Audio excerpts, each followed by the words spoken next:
जय श्री कृष्ण। कर्ण देव शिशु थे, परम पराक्रमी, दानवीर, यशस्वी योद्धा और रणकुशल थे। अनेकों शास्त्रों के ज्ञाता थे और शस्त्रों में पारंगत। गुरु परशुराम के शिष्य थे। सभी गुण तो थे उनमें, किसका मन अनुरक्त न हो भला ऐसे महावीर पर। चलिए हम सब इंद्रप्रस्थ के सभागृह के भीतर चलते हैं, जहाँ राज सिंहासन पर हाथ में राजदंड लिए बैठे हैं साक्षात धर्मराज युधिष्ठिर।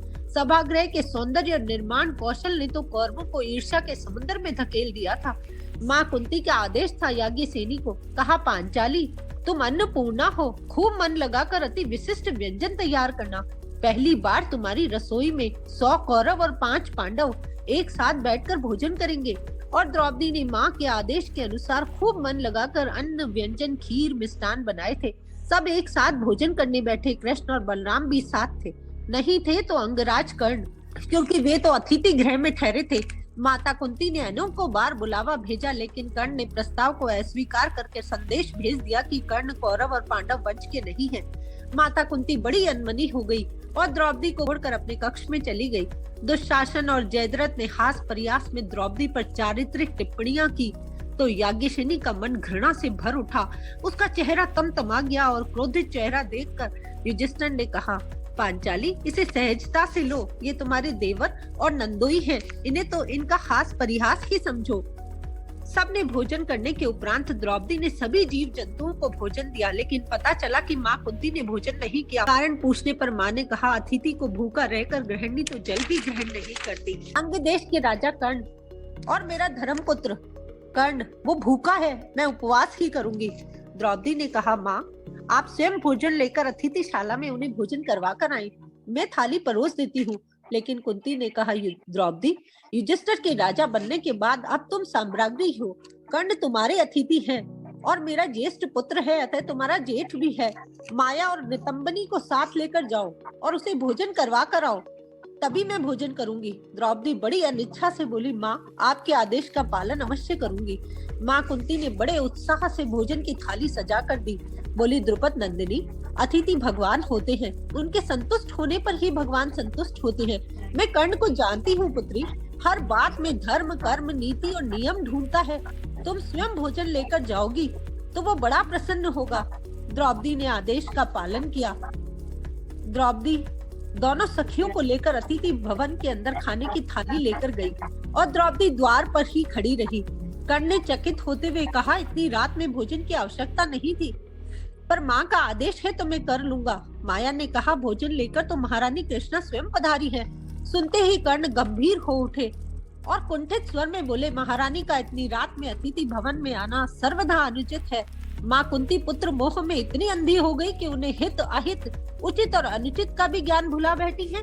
माया ने कहा, आर्य आप धर्म पुत्र हैं, अतः महारानी का अतिथि सत्कार करना उचित है। कर्ण ने कहा, अगर महारानी स्वयं लाई है तो केवल फल रख दे।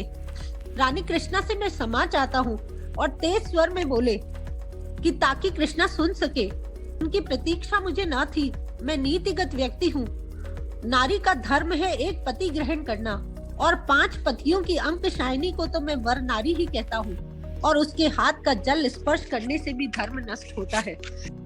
मैं बहुत रूढ़िवादी हूँ। तुम्हारी राजरानी याज्ञसेनी होने से पंचपति वरण करके भी सतीत्व की महिमा में मंडित हो सकती है, लेकिन मेरे लिए तो साधारण नारी की तरह असती ही कहलाती है। उसके हाथ का भोजन में भला क्यों ग्रहण करूं? इतना अपमान, इतना आक्षेप, अपनिंदा, शोम और दुख से द्रौपदी की समूची अस्मिता थर्रा उठी। उसके नेत्रों में अपार जल उमड़ आया, लेकिन माया का चेहरा तो क्रोध से तमतमा उठा। उसने क्रोधोद्दीत होकर कहा, महर्षि हमारी महारानी आपको नहीं मिली तो यह प्रतिक्रिया? आपको हमारी महारानी के अपमान का कोई अधिकार नहीं। कर्ण ने सहजता से कहा, मैं तो शास्त्र सम्मत बात कहता हूँ। राजरानी विदुषी है, स्वयं समझती होंगी। सूत पुत्र को सत्य कहने की आदत है। द्रौपदी समझ गई, कर्ण की बुद्धि कुसंगति से मैली हो गई है। वरन कुंती के धर्म पुत्र ऐसी बातें प्रतिशोध में भी न सोचते। खैर घर लौट कर बिना कुछ खाए शयन कक्ष में चली गई और मन ही मन फाल्गुनी पर क्रोध था कैसी परिस्थिति में डाल दिया। तभी फाल्गुनी ने द्वार पे उच्च स्वर में कहा, भैया अभी दुर्योधन के साथ द्रुट क्रीड़ा में बैठे हैं और हर बार जीत रहे हैं, अतः आपको जुआ घर में बुलाया है उनकी द्रुट क्रीड़ा के प्रथम विजय के आनंद में भाग लेने को। द्रौपदी न चाहते हुए भी पति का मान रखने के लिए बैठक में पहुंची तो भीम ने उत्साहित होकर कहा, द्रौपदी को जीतने के बाद पांडव अब हर चीज में जीतेंगे। यही द्रुत क्रीड़ा में स्पष्ट दिख रहा है और यह विजय द्रौपदी की है। दुशासन, शकुनी और दुर्योधन जल उठे और द्रौपदी व्याकुल हो गई। पराजित शत्रु को जीत के गीत सुनाना कोई बुद्धिमानी नहीं है। दुर्योधन ने जलती हुई दृष्टि से द्रौपदी को देखा। उसकी आंखों में प्रतिशोध के अंगारे थे, नशन से लालसा की आग जल रही थी। कहने लगा, पंचपतियों की नायिका के सतीत्व की पराकाष्ठा के कारण ही विजय बनिया पांडवों को बहाकर समुद्र के गर्भ तक तो ले ही जाएगी। आज का पूरा दिन ही अपमान और प्रतिशोध की धधकती ज्वाला के नाम रहा। न जाने भविष्य के कालखंड में क्या होगा। द्रौपदी कांप उठी। शेष अगले अंक में।